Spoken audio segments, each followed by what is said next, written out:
la persona se ata con la palabra de su boca. Y cuando hacemos eso discreto, entonces nosotros que nos preguntan, hacen las preguntas, nosotros voluntariamente confesamos, sí, hasta que la muerte nos separe. Por el otro lado, es un simple ruego del Señor Jesús o un mandamiento divino. Yo pienso que es un mandamiento divino porque Dios lo dejó establecido para el hombre. Me voy a ir a una pausa musical. Regreso con usted para continuar con este tema. Bueno, yo creo que súper requete interesante para el día de hoy. Para ti, mujer, versión podcast. Para ti, mujer.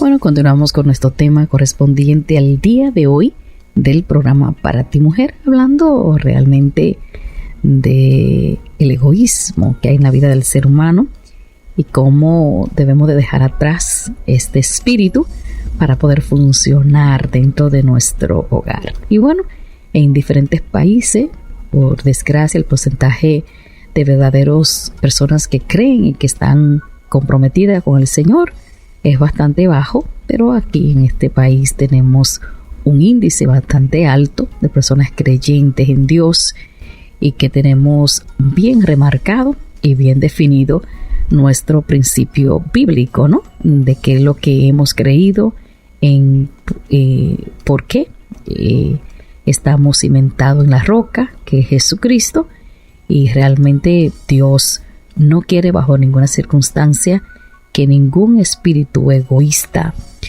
venga y haga estrago en nosotros, ¿verdad? Dios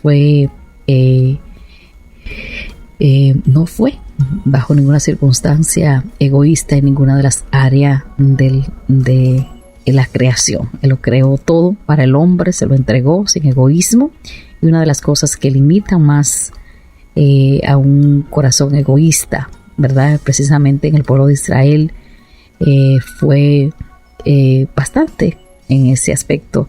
Tomaron todo lo que Dios les ofreció y Dios suplió gratuitamente sus necesidades. Dios recibió muy poco a cambio, y eso es el egoísmo del hombre. Ellos fueron egoístas, fueron ingratos, ¿verdad?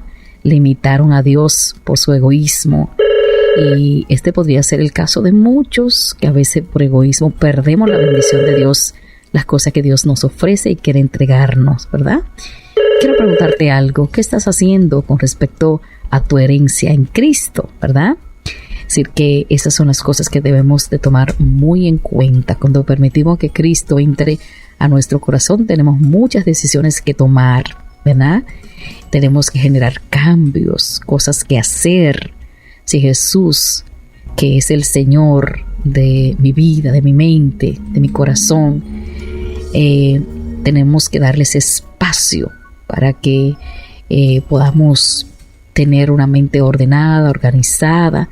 La forma de pensar como un creyente, como un hijo de Dios, debe ser pura, debe ser santa. Jesucristo debe ser el Señor de nuestra mente, y cualquier cosa que genere duda o esté dañada o sucia o inmunda debe ser quemada, abominada y destruida. Si Dios va a gobernar nuestro corazón, entonces debe ser el Señor de mis emociones también. ¿Ves? ¿Sí? Si he crucificado con Cristo mi carne, ya no vivo yo, mas Cristo vive en mí. Lo que ahora vivo en el cuerpo, lo vivo en la fe, en el Hijo de Dios, quien me amó y dio su vida por mí. Dice Gálatas 2:20. Si Jesucristo es el Señor de mi corazón, entonces será el Señor de mis emociones y afecto. Es donde el señorío de Cristo se manifiesta exactamente, se demuestra, ¿verdad? Nuestras emociones humanas y reacciones son muy variadas. A veces son como un teclado de piano, tan, allá arriba, baja, abajo, ¿verdad? Y estamos luchando con tantas cosas que a veces nos ponen hasta a temblar. Pero si Jesús es el Señor de mis emociones, entonces no debería tener problemas con mi temperamento, ¿verdad? A veces reflejamos un temperamento infantil, ¿verdad? No debe existir tampoco con nosotros los celos, ni estar buscando nuestro propio beneficio, solamente no buscaré mi conveniencia personal. Si Jesús es el Señor de mis emociones, debo ser puro y santo acerca de la calidad de mis emociones, ser honesto, honesta, y diré las cosas sin ofender o procurar el daño. Sí, que eso no es ser egoísta, ¿verdad? Porque ser egoísta siempre es que tú quieres buscar que pisotear a los demás y decir cosas feas, que dañen, que hieran, que le ayuden a que posterguen las bendiciones. Pero si tú eres el dueño de tu vida, mostrarás emociones buscando tu propio placer. Si Jesús es el Señor de mis emociones, la gente que me rodea verá que efectivamente Él ha cambiado en mí. Mi forma de actuar, de mirar, de caminar, de vivir, todo lo cambia en nosotros. Si Jesús es el Señor de mis emociones, le estaré dando toda una oportunidad para que sea Él el que se muestre a través de mí. Si Jesús es el Señor de mis emociones, todo mi carácter cambiará. Si Jesús es el Señor de mis emociones, la gente lo conocerá a Él y se preguntará ¿por qué? Cristo será magnificado, exaltado en mí. Si Dios va a gobernar mi corazón, entonces debe ser el Señor de mi voluntad. Mi alimento es hacer la voluntad del que me envió y terminar su obra. Eso lo dijo Jesús, ¿verdad? En Juan 4:34. Yo no puedo hacer nada por mi propia cuenta. Juzgo solo según lo que oigo, lo que veo, lo que me imagino. Y si mi juicio es justo, pues no busco hacer mi propia voluntad, sino cumplir la voluntad del que me envió. Y las razones de mi mente, las reacciones emocionales y la voluntad generan una decisión. Es decir, que a veces la voluntad parecerá fuera de razón, impetuosa y también como fuera de tono y de lugar, ¿verdad? Decimos cosas que no queríamos decir, tomamos decisiones y ya pasan los meses y a veces años de remordimiento. Así, ¿verdad? Como una agonía. Es una voluntad donde solo reflejamos nuestro egoísmo. Nuestras decisiones lo reflejan todo. No hay otra manera de agradar a Dios, solo cuando permitimos que Él sea quien nos gobierne y dirija. Que sea Él quien tome el control de nuestra razón y guíe el área de nuestra mente para reaccionar adecuadamente con nuestras emociones y también responder a las decisiones que tenemos que hacer, que sean las mejores y las que puedan agradar más a nuestro Padre Celestial. Es decir, que hay algo que debemos de aprender y es que debemos de aprender a ser libre de ese espíritu terrible de egoísmo, ¿no? A veces nosotros deseamos lo que otros tienen, admiramos y deseamos lo que otros desean y así vivimos. Pero eso no nos da ningún tipo de satisfacción en ninguno de los aspectos de nuestra vida. Hay muchas consecuencias del egoísmo, ¿verdad? Y bueno, tenemos que nosotros saber qué podemos hacer. Ageo 1:2 dice: Jehová de los ejércitos habla así diciendo: este pueblo dice, no es aún venido el tiempo en que la casa de Jehová sea reedificada. Y bueno, esta actitud tiene un nombre: egoísmo. Al leer estos pasajes me acuerdo de actitudes que muchas personas muchas veces toman o han tomado, ¿verdad? Ya que Dios nos ha provisto de todo lo que necesitamos, de tal manera que no podemos quejarnos nunca. Siempre Él nos da lo que necesitamos. Pues hasta una casa, nos provee cosas, ¿verdad?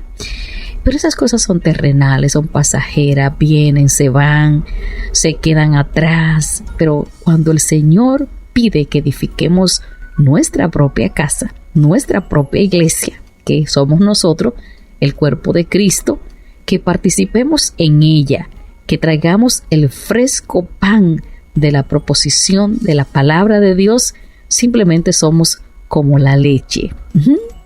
nos cortamos solos, ¿no? Y a todos le decimos no. Es decir, que necesitamos aprender ese concepto en nuestra vida, ¿verdad? Y bueno, Dios es más que bueno, más que maravilloso. Él quiere que edifiquemos nuestra propia casa, que es nuestra vida, y vamos todos los días a decirle a Dios que nos ayude a no caer en ningún lazo del enemigo ni en error. El error de la mayoría de los cristianos, y hablo alrededor del mundo, cometemos, ¿verdad?, cuestiones que después de eso nos arrepentimos, ¿verdad? Es que pensamos que alguien más va a hacer el trabajo, que va a ser alguien más mejor que yo, que va a terminar la obra mejor.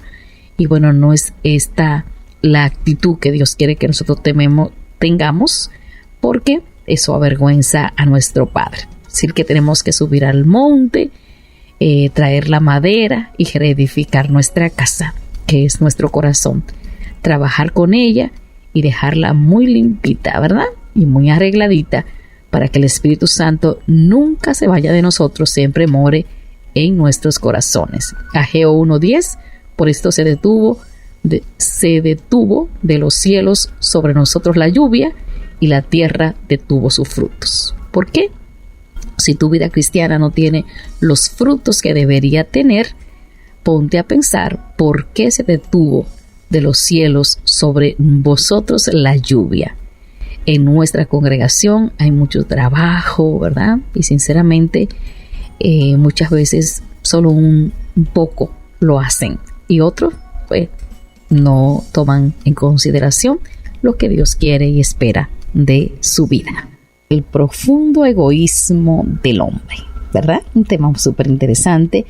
La Biblia narra en Génesis 2:18, y dijo Jehová Dios: no es bueno que el hombre esté solo, le haré ayuda idónea para él. ¿Qué significa esto en el egoísmo? No tiene nada que diga que hay algo de egoísmo en todo esto. Bueno, muchísimas gracias por haberme acompañado en este hermoso y bello día. No se olvide que le amo con todo mi corazón y le envío un fuerte abrazo a la pastora Violeta. Para ti, mujer, también es un podcast para compartir de la cadena de la familia, con la producción y conducción de la pastora Violeta Infante.